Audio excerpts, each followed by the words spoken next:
Sa mga nagtatanong about sa situation ni Mama, eto siya ngayon, oh. So, nandito na-admit kami dito sa, ano matawag dito, hospital na to? Sa Dupax del Norte Hospital. Tapos, eto siya ngayon. Naka-oxygen, dahil mababa yung oxygen level niya. Tapos, naka-NGT, para dun sa pagkain niya kasi nahihirapan na siyang kumain. Masapol nga itutusok na lang yung asa na ba yung kanya. Nakailang try ng doktor, 4 times ito buti na ipasok na yung NGT niya.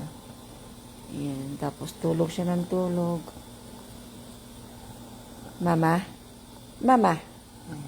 Mama? Mama? Hello, Mama? Oh. Kumusta ka, Ma? Musta? Musta, Mother? Ayan, no? Lakas ng halak. Ano halak niya? Ayan, no? Oh. Parang train. Nagpapairap sa kanya yung kwan niya.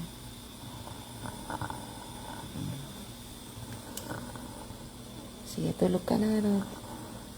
In-update ko lang. Ayan siya. Sige na, guys.